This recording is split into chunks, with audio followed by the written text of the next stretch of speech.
So let's start off by saying, Governor Noem, you cover a lot in your book. The title is called No Going Back. First thing that's getting a lot of attention, the fact that you make two mentions of Kim Jong Un, the leader of North Korea, in this book, going into pretty significant detail, claiming to have met him. And you've since sort of walked back those comments, implying that that meeting never happened.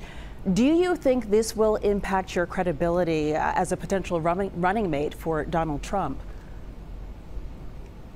You know, I've already addressed that issue in a previous interview. So what I'm really hoping that people learn about this book, No Going Back, is that it's really a blueprint for them. It's a blueprint for the average citizen on how they can get involved in their government and politics and really do what they can to make sure that their ideas and that their values are forwarded through that. So, you know, this book and the title came from, we're not going back to the days before Donald Trump arrived on the scene. You know, the fact of the matter is that when Donald Trump first started getting involved in politics, he kind of broke them.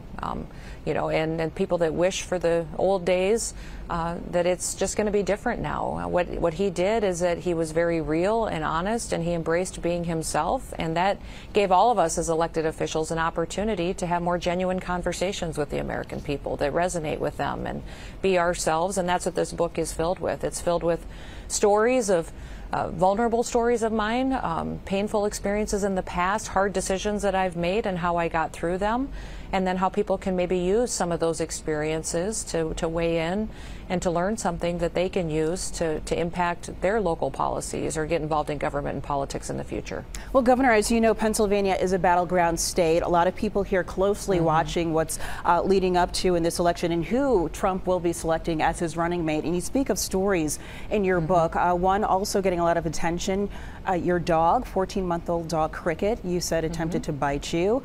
So you, in your book, you say you led her to a gravel pit and then killed her. You also go on to recount a story of shooting and killing a goat that your family owned, saying that it was mean and that it chased your kids. A lot of people, it rubs a lot of people the wrong way, as you can imagine.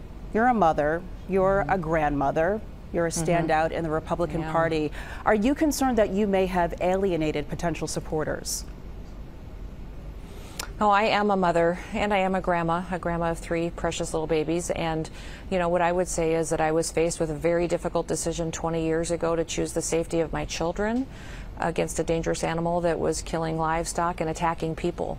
And I hope people buy the book, No Going Back, and that they read it, and they also learn a lot of what is going on in this country is that people are embracing being offended by things. They're offended by each other all the time, and they quit talking to each other.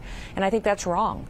I think we need to start having conversations and sit down at a table. And even if you disagree politically or have a diversity of backgrounds or experiences or cultures or whatever it is, we only get better laws and better conversations and better policies if we're talking to each other and listening and learning.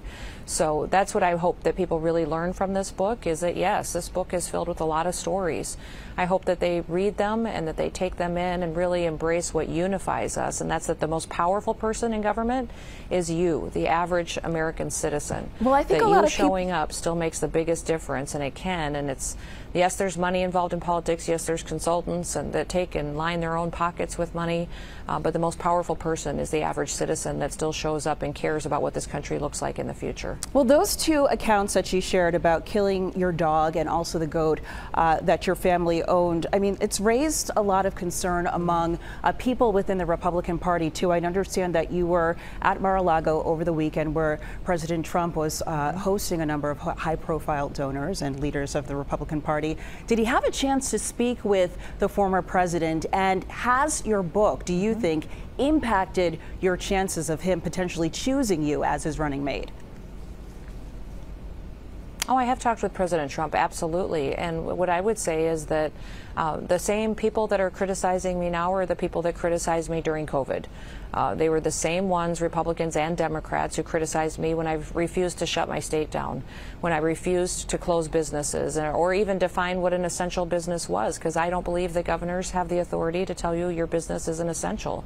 I didn't mandate anything, masks or vaccines. I trusted my people, gave them all the information that I had and shared it with them, and let them have the flexibility to make the best decisions for their lives going forward. And over time, I certainly was proven right, and yes, I make difficult decisions, and yes, I get through challenging times, but I think that the same people who are the critics now are always going to be critics, and people are using politics like they always have to attack. I would rather we sit down, have civil discourse, and learn from each other. All right, Governor Kristi Noem, thank you so much for your time. We appreciate it. Yes, thank you.